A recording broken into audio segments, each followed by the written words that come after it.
મસ્તિષ્કની કાર્યશૈલી. સારું વિચારશો તો સારું થશે, ખરાબ વિચારશો તો ખરાબ થશે. તમે એ જ બનશો જે તમે દિવસભર વિચારો છો. મનુષ્ય જ તમારી સૌથી કિંમતી પૂંજી છે, કેમ કે આ હંમેશા તમારી સાથે છે. પરંતુ એની ચમત્કારિક શક્તિનો તમને ત્યારે જ મળી શકશે જ્યારે તમે એનો ઉપયોગ કરવાનું જાણતા હો. તમે જોઈ ચૂક્યા છો કે તમારા મસ્તિષ્કના બે સ્તર છે, ચેતન અથવા તાર્કિક સ્તર અને અવચેતન કે અતાર્કિક સ્તર. તમે પોતાના ચેતન મનથી વિચાર કરો છો. આ જ આદતરૂપી વિચાર તમારા અવચેતન મનમાં ચાલ્યા જાય છે. આ જ તમારા વિચારોની પ્રકૃતિના અનુરૂપ પરિસ્થિતિઓ બનાવવાનું કામ કરે છે.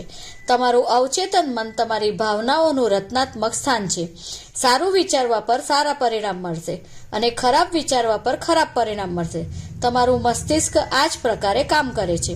તમે હંમેશા યાદ રાખો, એકવાર જ્યારે અવચેતન મન કોઈ વિચારને સ્વીકાર કરી લે છે તો તે તુરંત તેના પર કામ કરવા લાગે છે.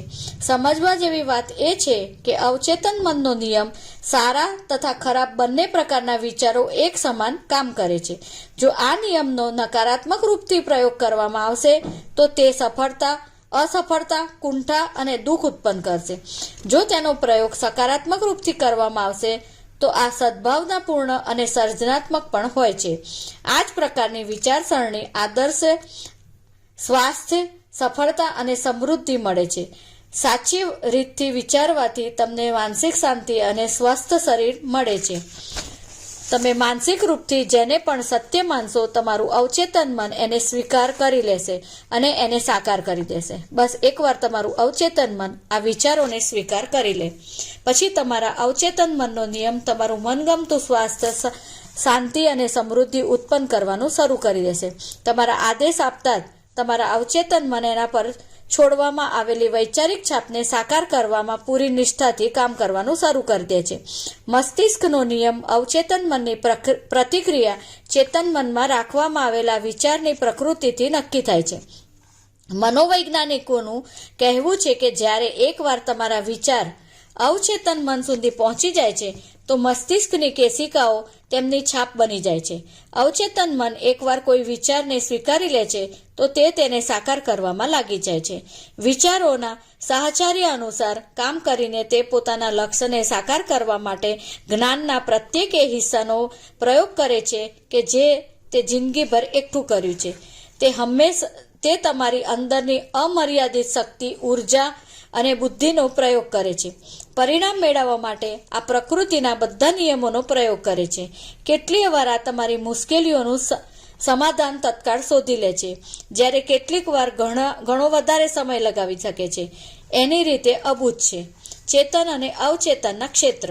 ચેતન અને અવચેતન બે મસ્તિષ્ક નથી, બલકે એક જ મસ્તિષ્કમાં થનારી ગતિવિધિઓના બે ક્ષેત્ર છે. તમારું ચેતન અને તાર્કિક મસ્તિષ્ક છે. આ મસ્તિષ્કનો એ હિસ્સો છે જે વિકલ્પ પસંદ કરે છે. ઉદાહરણ માટે, તમે પોતાની પુસ્તકો, પોતાનું ઘર, પોતાનો જીવનસાથી પસંદ કરો છો. તમે પોતાના બધા નિર્ણય ચેતન મનથી કરો છો. બીજી તરફ તમારી સચેતન પસંદગી વગર જ તમારું હૃદય આપમેળે કામ કરે છે અને પાચન, રક્ત સંચાર તથા શ્વાસ લેવાની અનિવાર્ય પ્રક્રિયાઓ ચાલતી રહે છે. આ બધા કામ તમારું અવચેતન મન કરે છે. આ પ્રક્રિયાઓ માટે તમારા ચેતન નિયંત્રણની જરૂરત નથી હોતી. તમે પોતાના અવચેતન મન પર જે પણ છાપ છોડો છો અથવા તમે જેમાં પણ પ્રબળ વિશ્વાસ કરો છો, તમારું અવચેતન મન તેને સ્વીકાર કરી લે છે. આ તમારા ચેતન મનની જેમ તર્ક નથી કરતું અથવા ચર્ચા વિવાદ નથી કરતું. તમારું અવચેતન મન એ માટીની સમાન છે જે કોઈ પણ પ્રકારના બીજને સ્વીકાર કરી લે છે, ભલે તે સારું હોય કે ખરાબ હોય. તમારા વિચાર સક્રિય છે, તે બીજ છે. નકારાત્મક કે વિધ્વંસાત્મક વિચાર તમારા અવચેતન મનમાં નકારાત્મક રૂપથી કામ કરે છે. વહેલા મોડા તે પ્રગટ થઈ જશે અને પોતાના અનુરૂપ કોઈ નકારાત્મક ઘટનાને ઉત્પન્ન કરી દેશે. ધ્યાન આપવા જેવી વાત એ છે કે તમારું અવચેતન મન ક્યારેય પણ એ સાબિત કરવાનો પ્રયત્ન નથી કરતું કે તમારા વિચાર સારા છે કે ખરાબ છે, સાચા છે કે ખોટા છે. એ તો ફક્ત તમારા વિચારો કે અભિપ્રાયોની પ્રકૃતિ અનુરૂપ પ્રતિક્રિયા કરે છે. જેમ કે જો તમે કોઈ અસત્ય વસ્તુને પણ ચેતન રૂપથી સત્ય માની લો તો આ તમારું અવચેતન મન એને સત્ય માની લેશે અને એના અનુરૂપ પરિણામ આપવા લાગશે, કેમ કે તમે ચેતન રૂપથી આને સત્ય માની લીધા હતા. મનોવૈજ્ઞાનિક પ્રયોગ. મનોવૈજ્ઞાનિકોએ ઘણા બધા લોકો પર પ્રયોગ કર્યો છે. તેમની શોધથી જાણ ચાલે છે કે અવચેતન મન કોઈ પસંદગી કે તુલના નથી કરતું, જે તાર્કિક પ્રક્રિયા માટે જરૂરી છે. તમારું અવચેતન મન કોઈ પણ સૂચનને સ્વીકારી લેશે, ભલે તે પછી તે તદ્દન ખોટું છે. સૂચના માન્યા પછી તે તેની પ્રકૃતિ અનુસાર પ્રતિક્રિયા કરશે. તમારું અવચેતન મન કેટલું સૂચનાશીલ છે એ સમજવા માટે એક ઉદાહરણ જુઓ. જો કોઈ સંમોહન વિશેષજ્ઞ કોઈને એ સૂચન આપે કે તે નેપોલિયન બોનાપાર્ટ છે અથવા કૂતરો કે બિલાડી છે, તો તે વ્યક્તિ પૂરી ગંભીરતાથી એ ભૂમિકાને નિભાવવા લાગશે. થોડા સમય માટે એનું પૂરું વ્યક્તિત્વ બદલાઈ જશે. તે વ્યક્તિ ખુદને એ જ માની લેશે જેનું સૂચન સંમોહન વિશેષજ્ઞએ આપ્યું છે. એક નિપુણ સંમોહન વિશેષજ્ઞ પોતાના કોઈ વિદ્યાર્થીને એ સૂચન આપી શકે છે કે તે પોતાની પીઠ ખંજવાળે છે. બીજાને એ સૂચન આપી શકે છે કે એની નાકથી લોહી વહી રહ્યું છે. ત્રીજાને એ સૂચન આપી શકે છે કે તે સંગેમરમરની મૂર્તિ છે, તથા ચોથાને એ સૂચન આપે છે કે તાપમાન 0થી ઓછું છે અને તે બરફની જેમ જામી ગયું છે. પ્રત્યેક વિદ્યાર્થી તેના માટે આપવામાં આવેલા વિશેષ સૂચન અનુરૂપ કામ કરશે. તે એ બધી પરિસ્થિતિઓને નજરઅંદાજ કરી દેશે જે એ સંમોહનના સૂચનને અનુરૂપ ના હોય. આ ઉદાહરણ તમારા ચેતન મન કે તાર્કિક મસ્તિષ્ક અને તમારા અવચેતન મનના અંતરને રેખાંકિત કરે છે. તમારું અવચેતન મન ભાવવાચક અને પસંદગીહીન છે. આ પ્રત્યેક એ વસ્તુને સત્ય માની લે છે જેને તમારું ચેતન મન સત્ય માને છે. આથી આ મહત્વપૂર્ણ છે કે તમે એવા વિચાર અને આધાર વાક્ય પસંદ કરો જે તમને સુખ પહોંચાડે, તમારો ઉપચાર કરે અને તમારા આત્માને ખુશીથી ભરી દે. યથાર્થવાદી અને કલ્પનાવાદી સ્પષ્ટીકરણ. ચેતન મનને કેટલીય વાર યથાર્થવાદી મન કહેવામાં આવે છે કેમ કે એનો સંબંધ બાહ્ય વસ્તુઓથી હોય છે. યથાર્થવાદી મન બાહ્ય વિશ્વાસ પ્રતિ જાગૃત રહે છે. એના અવલોકનના સાધન 5 શારીરિક ઇન્દ્રિયો છે. યથાર્થવાદી મન પરિવેશથી સંપર્કનું માર્ગદર્શક અને નિર્દેશક પણ છે. બધી 5 ઇન્દ્રિયોના માધ્યમથી જ્ઞાન પ્રાપ્ત કરે છે. યથાર્થવાદી મન અવલોકન, અનુભવ અને શિક્ષણથી શીખે છે, કેમ કે તે યથાર્થવાદી મનનું સૌથી મોટું કાર્ય તર્ક કરવાનું છે. માની લો તમે એ હજારો લાખો પર્યટકોમાંથી એક છો જે પ્રત્યેક વર્ષે ગ્રાન્ડ કેન્યોનની સહેલ કરે છે. તમે એ નિષ્કર્ષ પર પહોંચશો કે આ વિશ્વના સૌથી અદ્ભુત પ્રાકૃતિક આશ્ચર્યોમાંથી એક છે, કેમ કે તમારું અવલોકન અહીંયાની અવિશ્વસનીય ઊંડાણતા, ચટ્ટાનોના જટિલ આકાર, ભિન્ન ભિન્ન સ્થાનો પર રંગોની અદ્ભુત ચિત્રકારી પર આધારિત હશે. આ જ તમારા યથાર્થવાદી મનનું કામ પણ છે. અવચેતન મનને હંમેશા કલ્પનાવાદી મન પણ કહેવામાં આવે છે.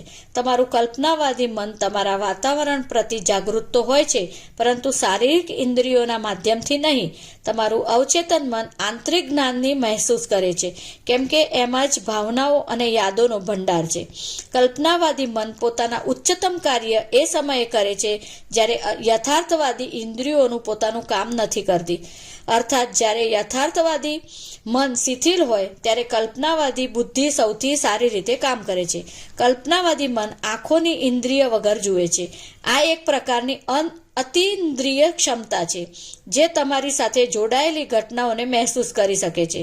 કલ્પનાવાદી મન દૂર દેશોની યાત્રા કરી શકે છે અને હંમેશા ખૂબ સચોટ તેમજ સારી જાણકારી પ્રાપ્ત કરી શકે છે. કલ્પનાવાદી મનના માધ્યમથી તમે બીજાઓના વિચાર જાણી શકો છો. બંધ ચિઠ્ઠીઓમાં શું લખ્યું હોઈ શકે છે તે જાણી શકો છો. જો તમે યથાર્થવાદી અને કલ્પનાવાદી મનની આપસી કાર્યવિધિને સમજી લીધી તો તમે પ્રાર્થનાની સાચી કળાને શીખવા માટે ઉત્તમ સ્થિતિમાં પહોંચી જાઓ છો. અવચેતન મન ચેતન મનની જેમ તર્ક નથી કરી શકતું. તમે પોતાના અવચેતન મનને કોઈ પણ સંદેશ આપો, એમાં ચર્ચા કે વિરોધ કરવાની ક્ષમતા નથી હોતી. તમારી ખોટી જાણકારીને પણ તે સત્ય માની લેશે અને પછી તમારું અવચેતન મન એ જાણકારીને સત્ય બનાવવાનું કામ કરશે. તમારા દ્વારા આપવામાં આવેલા ખોટા સૂચનોને પણ આ પરિસ્થિતિઓ, અનુભવો અને ઘટનાઓમાં સાકાર કરવાનું શરૂ કરી દેશે.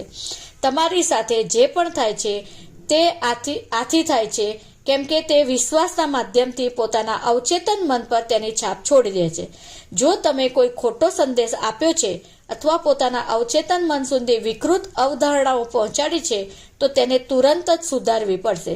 એને સુધારવાની સૌથી સારી રીત પોતાના અવચેતન મનને સતત સર્જનાત્મક અને સદભાવનાપૂર્ણ વિચાર પ્રસારિત કરતા રહેવું મહત્વપૂર્ણ છે. જો તમે એને વારંવાર દોહરાવશો તો તમારું અવચેતન મન એને સ્વીકારી લેશે. અહીંયાથી તમે પોતાના જીવનમાં નવી અને વધારે સારી આદતો નાખી શકો છો, કેમ કે તમારું અવચેતન મન આદતનું સ્થાન છે.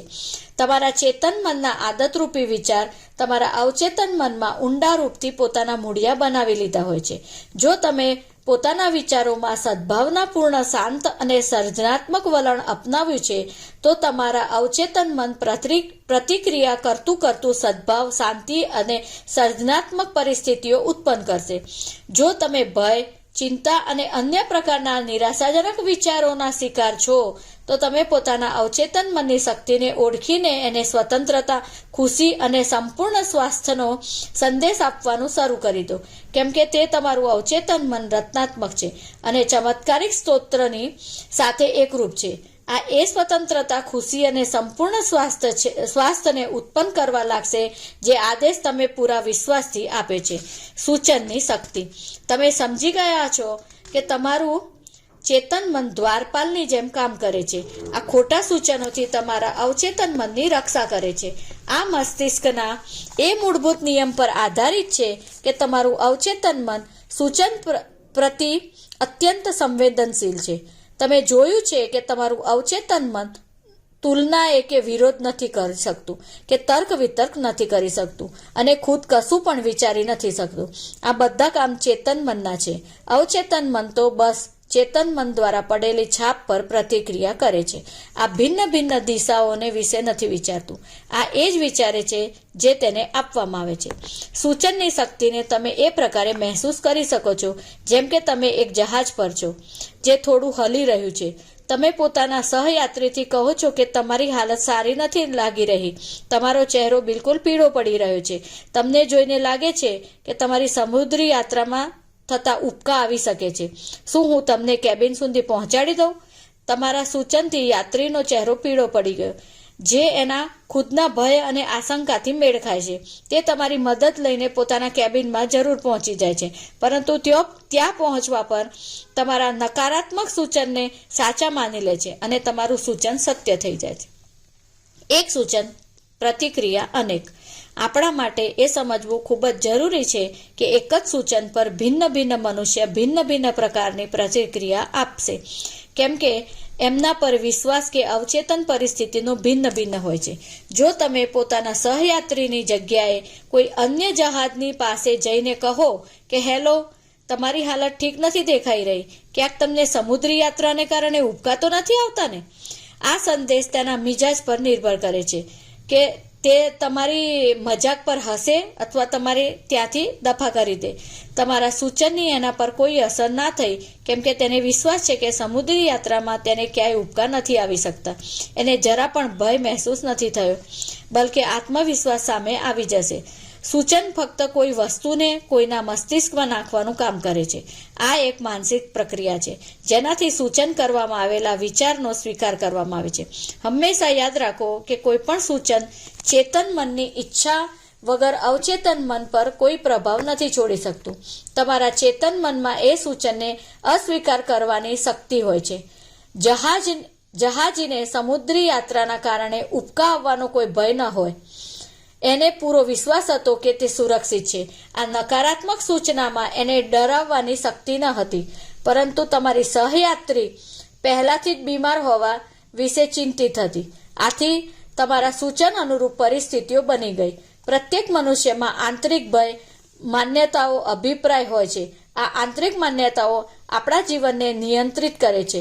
સૂચનની પોતાની ખુદની કોઈ શક્તિ નથી હોતી. તેથી એની શક્તિ ત્યારે ઉત્પન્ન થાય છે જ્યારે તેને માનસિક રૂપથી સ્વીકાર કરશો. અવચેતન શક્તિઓ સૂચનની પ્રકૃતિ અનુરૂપ કામ કરે છે. હું પોતાનો હાથ આપવા તૈયાર છું. કેટલાય વર્ષોથી હું કેક્સ્ટન હોલમાં લંડન ટૂથ ફોરમમાં નિરંતર રૂપથી ભાષણ આપી રહ્યો છું. મેં એને કેટલાક વર્ષો પહેલા સ્થાપિત કર્યો હતો. એની નિર્દેશક ડી ઇવલિન ફ્લીટે મને એક માણસ વિશે બતાવ્યું કે એની નાની પુત્રીએ ર્યુમેટાઇડ આર્થરાઇટિસ અને દર્દનાક ચર્મરોગ સોરિયાસિસ હતો. ઘણી જગ્યાએ સારવાર કરાવી, પરંતુ તમામ પ્રયત્નો પછી પણ કોઈ ફાયદો ના થયો. એ માણસ હતાશ થઈને ખુદથી અને પોતાના દોસ્તોથી એ જ કહેતો હતો કે પોતાની બેટીને સ્વસ્થ જોવા માટે હું પોતાનો જમણો હાથ આપવા માટે પણ તૈયાર છું. ડી ફ્લીટ અનુસાર એક દિવસ પરિવાર સૈર સપાટા પર ગયો. કારની દુર્ઘટના થઈ ગઈ અને પિતાનો જમણો હાથ ખભાથી અલગ થઈ ગયો. હોસ્પિટલથી ઘેર પાછા ફરવા પર એણે જોયું કે એની બેટીનો આર્થરાઇટિસ અને ચર્મરોગ બિલકુલ ઠીક થઈ ચૂક્યો હતો. હંમેશા યાદ રાખો કે તમે અવચેતન મનને ફક્ત એ જ સૂચન આપો જે સાચું હોય, જે તમને ઉપર ઉઠાવે અને પ્રેરિત કરે, કેમ કે તમારું અવચેતન મન મજાક નથી સમજતું. આ તો તમારા આદેશનું પાલન કરે છે. આત્મસૂચનને ભયને કયા પ્રકારે ભગાવ્યો? આત્મસૂચનનો અર્થ છે ખુદને કોઈ નિશ્ચય અને વિશિષ્ટ વાતનું સૂચન આપવું. પ્રત્યેક સાધનની જેમ એ પણ ખોટા પ્રયોગથી નુકસાન અને સાચી રીતથી પ્રયોગ કરવા પર ખૂબ ઉપયોગી બની શકે છે. જેનેટ આર એક પ્રતિભાશાળી યુવા ગાયિકા હતી. એને ઓપેરા પ્રોડક્શનમાં એક મહત્વપૂર્ણ ભૂમિકાના ઓડિશન માટે જવાનું હતું. એ ઓડિશન માટે ઉતાવળી હતી, પરંતુ આશંકિત પણ હતી. એણે પહેલા 3 વાર નિર્દેશકોની સામે ઓડિશન આપ્યું હતું, પરંતુ તે તેમાં અસફળ રહી, કેમ કે તેને અસફળ થવાનો ભય સતાવી રહ્યો હતો. એનો અવાજ ખૂબ સારો હતો, પરંતુ તે એ વિચારતી રહેતી હતી કે જ્યારે ગાવાનો સમય આવશે તો હું ખરાબ ગાઈશ. કદાચ મને એ ભૂમિકા ક્યારેય નહીં મળે. આ વખતે પણ તે મને પસંદ નહીં કરે. એવો વિચારી રહ્યા હશે કે મેં ફરીથી આમ કરવાની હિંમત પણ કેવી રીતે કરી. હું ઓડિશન આપવા તો જરૂર જઈશ, પરંતુ હું જાણું છું કે હું અસફળ થઈ જઈશ. એના અવચેતન મને આ નકારાત્મક આત્મસૂચનાને માની લીધા. અવચેતન મન તેમને સત્ય સાબિત કરવામાં લાગી ગયું અને તેમને પરિસ્થિતિઓમાં બદલી લીધા, કેમ કે આ અણગમતું આત્મસૂચન હતું. એનો ભય હકીકતમાં બદલાઈ ગયો અને તેના વિચાર સત્ય થઈ ગયા. યુવા ગાયિકા નકારાત્મક આત્મસૂચનોથી ઉગારવામાં સફળ થઈ, કેમ કે તેણે સકારાત્મક આત્મસૂચનોથી નકારાત્મકતાનો વિરોધ કર્યો. તે એક શાંત રૂમમાં એકલી જ હતી અને ખુરશી ઉપર આરામથી બેસીને પોતાના શરીરને ઢીલું છોડીને પોતાની આંખો બંધ કરી લેતી હતી. તેણે પોતાના મસ્તિષ્ક અને શરીરને યથાસંભવ સ્થિર કરીને શારીરિક નિષ્ક્રિયતા માનસિક નિષ્ક્રિયતાને પ્રેરિત કરે અને મસ્તિષ્કને સૂચન પ્રતિ અધિક ગ્રહણશીલ બનાવી દીધું. ભયનો પ્રતિકાર કરવા માટે તે ખુદથી કહેતી કે હું ખૂબ સારું ગાઉં છું, હું શાંત, સંતુલિત, આત્મવિશ્વાસી છું. પ્રત્યેક વાર તે આ કથનને ધીમે ધીમે શાંતિથી અને ભાવનાની સાથે 5 થી 10 વાર દોહરાવતી હતી. એણે દિવસમાં કેટલીય વાર આ કામ કર્યું અને એકવાર રાત્રે સૂવાથી ઠીક પહેલાં પણ. એક સપ્તાહમાં તે ખૂબ આત્મવિશ્વાસી બની ગઈ. નિર્ણાયક સમયમાં તેણે ખૂબ સુંદર ઓડિશન આપ્યું અને તેને ભૂમિકા મળી ગઈ. પોતાની યાદશક્તિ પર ગર્વ. 75 વર્ષની એક મહિલાને હંમેશાથી પોતાની યાદશક્તિ પર ગર્વ હતો. જો કે બાકી વૃદ્ધ મહિલાઓની જેમ તે પણ ક્યારેક વસ્તુઓ ભૂલી જતી હતી, પરંતુ એનું ક્યારે પણ તે તરફ ધ્યાન જ ના ગયું. જ્યારે તેની ઉંમર વધવા લાગી તો તેણે ભૂલવાવાળી તકો પર અધિક ધ્યાન આપવાનું શરૂ કરી દીધું અને એમના વિશે વિચારવાનું પણ શરૂ કરી દીધું. કોઈ વસ્તુ ભૂલી જવા પર તે ખુદથી કહેતી કે વૃદ્ધાવસ્થાને કારણે મારી યાદશક્તિ કમજોર થતી જઈ રહી છે. નકારાત્મક આત્મસૂચનને કારણે તે અધિકથી અધિક નામ તથા ઘટનાઓ ભૂલવા લાગી. તે હતાશ થઈ ગઈ, પરંતુ તેને એ મહેસૂસ થઈ ગયું કે તે ખુદને નુકસાન પહોંચાડી રહી છે. તેણે આ પ્રક્રિયાને ઉલટાવવાનો સંકલ્પ કર્યો. જ્યારે પણ તે વિચારતી કે મારી યાદશક્તિ કમજોર થઈ રહી છે, તો તે રોકાઈને આ પ્રક્રિયાને ઉલટી કરી દેતી. તે સમય પર સકારાત્મક આત્મસૂચનને અભ્યાસ કરતી હતી. તે ખુદથી કહેતી હતી કે આજથી મારી યાદશક્તિ સુધરી રહી છે. તે મને પ્રત્યેક પળ, પ્રત્યેક જગ્યાએ હંમેશા યાદ રહેશે. મને ઘટનાઓ સ્પષ્ટતાથી યાદ રહેશે. હું જે પણ યાદ કરવા ઈચ્છીશ મને તુરંત યાદ આવી જશે. મારામાં ઝડપથી સુધાર થઈ રહ્યો છે. ખૂબ જલ્દી મારી યાદશક્તિ પહેલાંથી પણ સારી થઈ જશે. આ પ્રકારે 3 સપ્તાહમાં તેની યાદશક્તિ સામાન્ય થઈ ગઈ. સ્વભાવ પર કાબૂ મેળવો. એકવાર એક વ્યક્તિ મારી પાસે સલાહ લેવા આવ્યો કે હું વૈવાહિક જીવન અને કારકિર્દી બંને જ ગંભીર સંકટમાં પડી ગયા છે. હ્યુ ડીની સમસ્યા ખૂબ જ ગંભીર હતી, કેમ કે તે ખૂબ ચીડચીડિયો અને ગુસ્સાવાળો હતો. તેના વિશે તે વધારે ચિંતિત રહેતો હતો. જ્યારે પણ કોઈ બીજું આ વિશે એનાથી વાત કરવાનો પ્રયત્ન કરતો હતો તે ક્રોધિત થઈ ઉઠતો હતો. તે ખુદથી કહેતો રહેતો હતો કે પ્રત્યેક વ્યક્તિ મને સતાવી રહ્યો છે અને મારે એ બધાથી મારી પોતાની રક્ષા કરવાની છે. એના નકારાત્મક આત્મસૂચનને દૂર કરવા માટે મેં એને સકારાત્મક આત્મસૂચનોનો પ્રયોગ કરવાની સલાહ આપી. તે સવારે, બપોરે અને રાત્રે સૂવાથી પહેલાં ખુદથી કહેતો કે આજથી હું વધારે સારા સ્વભાવવાળો બનવાનો પ્રયત્ન કરીશ. હવે મારી મનોદશા સુખી, ખુશ અને ખુશમિજાજી થઈ રહી છે. પ્રત્યેક દિવસે હું અધિક પ્રેમ કરવા માટે લાયક અને સમજદાર બની રહ્યો છું. હું મારી આસપાસના બધા મનુષ્યો માટે સદ્ભાવનાનું કેન્દ્ર બનીશ તથા પોતાના સારા વ્યવહારથી તેમને ખુશ કરી દઈશ. આ સુખદ ખુશનુમા સ્વભાવ હવે મારો સામાન્ય વ્યવહાર બની રહ્યો છે. 1 મહિના પછી તેની પત્ની અને સહકર્મીએ કહ્યું કે હવે એની સાથે રહેવું ખૂબ સારું લાગે છે. બાહ્ય સૂચન પર કેટલીક ટિપ્પણીઓ. બાહ્ય સૂચન અર્થાત કોઈ બીજા મનુષ્યના સૂચન. બધા યુગો અને વિશ્વના પ્રત્યેક હિસ્સામાં સૂચનની શક્તિઓ માનવ જાતિના જીવનમાં મહત્વપૂર્ણ ભૂમિકા નિભાવી છે. રાજનીતિક, ધાર્મિક અને સાંસ્કૃતિક માન્યતાઓ અને પરંપરાઓ બાહ્ય સૂચનની શક્તિને કારણે ફળે ફૂડે છે. સૂચનોનો પ્રયોગ ખુદને અનુશાસિત કરવા માટે કરી શકાય છે. જેમ કે મસ્તિષ્કના નિયમોની સમજ નથી, એમને નિયંત્રિત કરવા માટે આનો પ્રયોગ પણ કરી શકાય છે. સર્જનાત્મક રૂપથી આ ઉત્તમ છે. નકારાત્મક રૂપથી આ મસ્તિષ્કની પ્રતિક્રિયાના બધા પ્રતિમાનોમાં સૌથી વિધ્વંસાત્મક છે. એના પરિણામ દુઃખ, અસફળતા, કષ્ટ, બીમારી અને બરબાદી હોઈ શકે છે. શું તમે એમાંથી કોઈનો સ્વીકાર કર્યો છે? મનુષ્યના પેદા થયા પછીથી જ એના પર નકારાત્મક સૂચનાનો વરસાદ શરૂ થવા લાગે છે, પરંતુ આપણને એ ખબર નથી હોતી કે એમનો વિરોધ કેવી રીતે કરાય. આથી આપણે અચેતન રૂપથી એમને સ્વીકાર કરી લઈએ છીએ અને પોતાની અનુભવમાં બદલી લઈએ છીએ.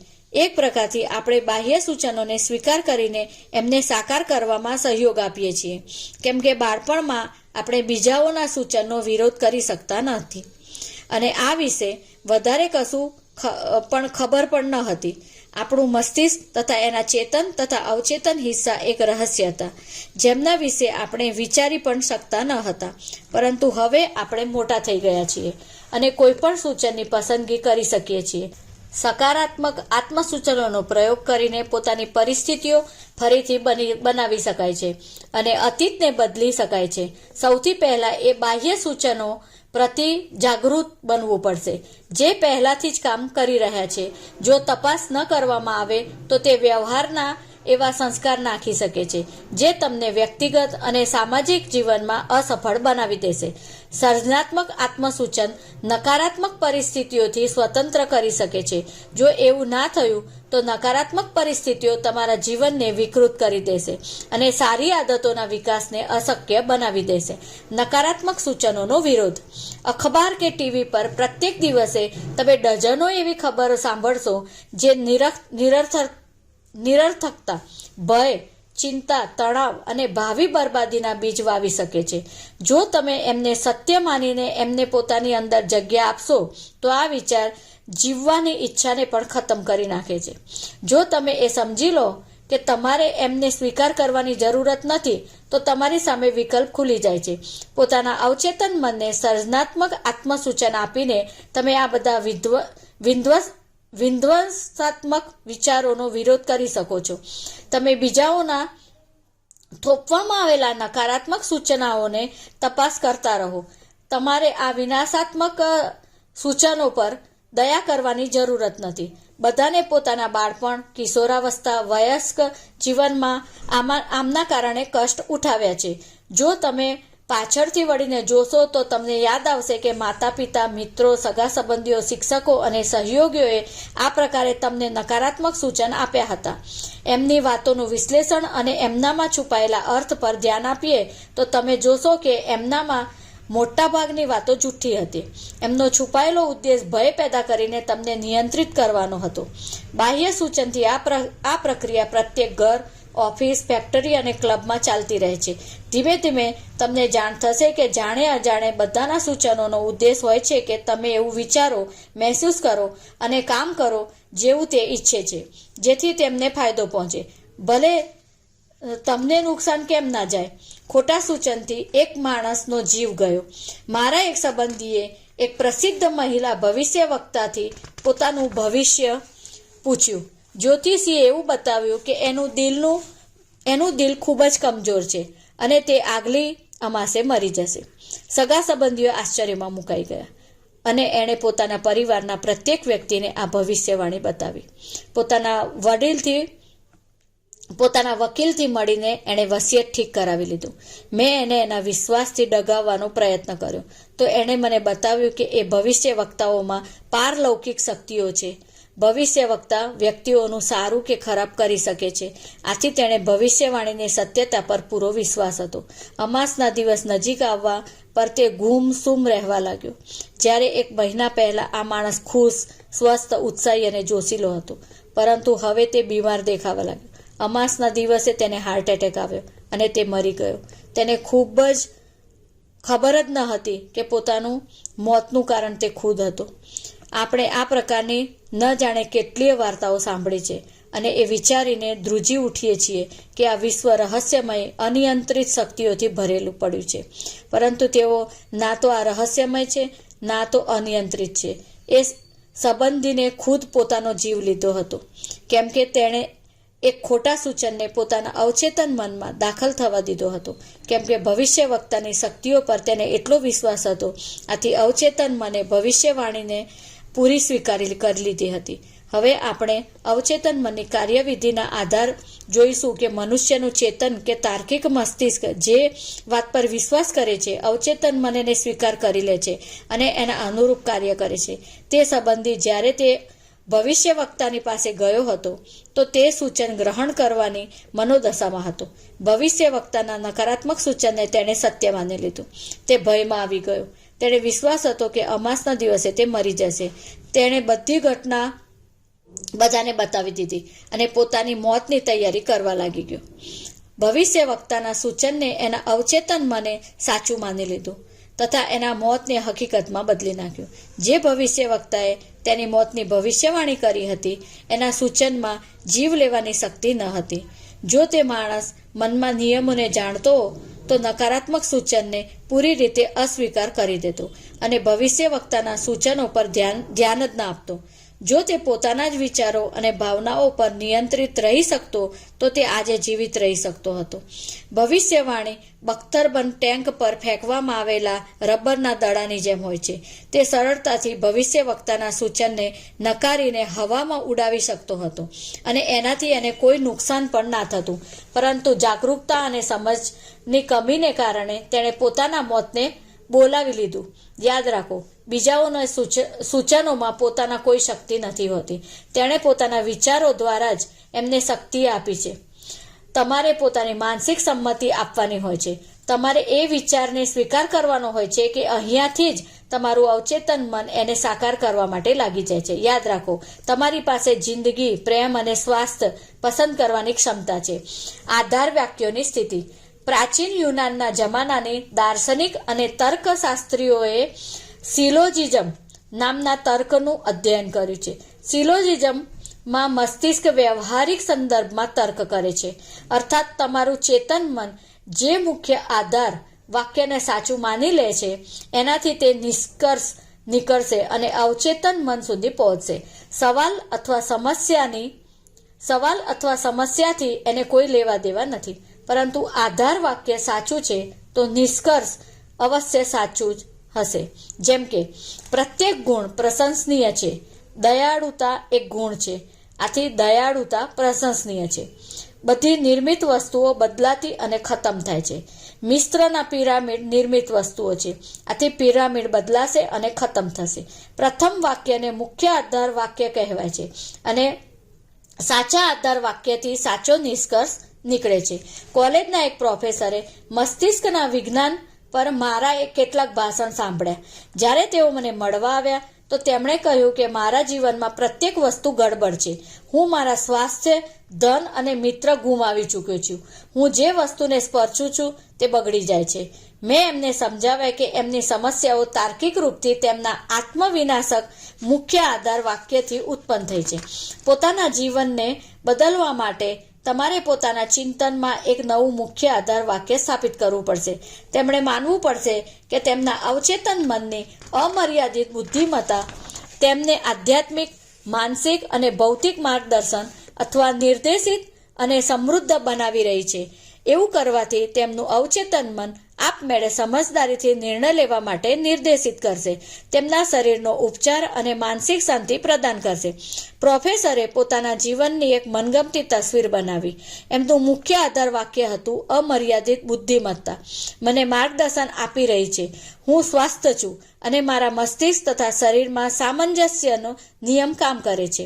મારી પાસે સૌંદર્ય, પ્રેમ, શાંતિથી પ્રચુરતા છે. સાચા કર્મ અને દૈવીય વિધાનના સિદ્ધાંત મારા પૂરા જીવનને નિયંત્રિત કરે છે. મારું મુખ્ય આધાર વાક્ય જીવનના શાશ્વત નિયમો પર આધારિત છે અને હું અનુભવું છું કે મારું અવચેતન મન મારા ચેતન મનની વિચાર પ્રકૃતિના અનુરૂપ પ્રતિક્રિયા કરશે. થોડા દિવસ પછી મને જાણકારી આપતા તેમણે લખ્યું કે મેં પોતાના મુખ્ય આધાર વાક્યને ધીમે ધીમે શાંતિથી અને પ્રેમથી દિવસમાં કેટલીય વાર દોહરાવ્યું. હું જાણતો હતો કે મેં મારા અવચેતન મનની ઊંડાણમાં ઉતારી રહ્યા છે. મને વિશ્વાસ હતો કે મને મસ્તિષ્કના નિયમોના આધાર પર પરિણામ મળશે. હું તમારી સાથે થયેલી વાતચીત માટે ખૂબ જ આભારી છું અને હું એ પણ કહેવા ઈચ્છીશ કે મારા જીવનના બધા ક્ષેત્રોમાં ખૂબ જ સુધાર થઈ રહ્યો છે. આ પ્રભાવી છે. અવચેતન મન ચર્ચા નથી કરતું. જેમ કે હવે તમે જાણી ચૂક્યા છો કે અવચેતન મન ખૂબ જ સમજદાર હોય છે. આ બધા પ્રશ્નોના ઉત્તર જાણે છે, પરંતુ એને ખબર નથી હોતી કે તે બધું જાણે છે.